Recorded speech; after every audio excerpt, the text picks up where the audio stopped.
Au pied de ces géants de papier, les bénévoles s'activent, pinceau en main. Le carnaval d'Albi s'apprête à célébrer sa 70e édition. Une longue histoire qui prend de la place tout au fond de ce hangar.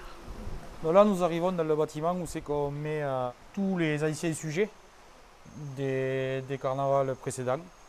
Donc il y a des sujets qui ont 10 ans, 15 ans. Il y a des trésors. Donc si on fouille bien, on devrait en trouver quelques-uns. Il y a 2 chevaux qui ont été faits en... Ils ont une dizaine d'années. Donc nous avons notre vieille 4L qui fonctionne toujours.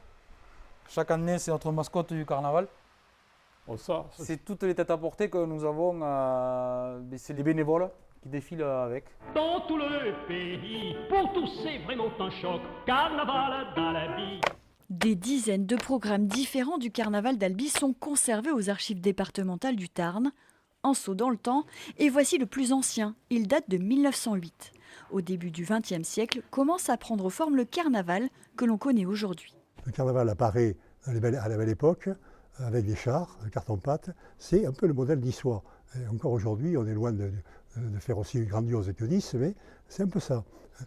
Alors l'originalité du carnaval aussi, c'est jusqu'à aujourd'hui, c'est que c'est fabriqué sur place. Un an de travail pour 2 dimanches de défilé. Tous les personnages sont réalisés par un cortège de bénévoles. La récompense, c'est le public qui l'offre. C'est assez impressionnant. La foule c'est quelque chose d'assez spécial. Pour ça, il faut venir, et le plus nombreux possible. Les 1er et 8 mars prochains, une fois encore, le carnaval et ses chars défileront dans la cité épiscopale avec une énième bataille de confettis.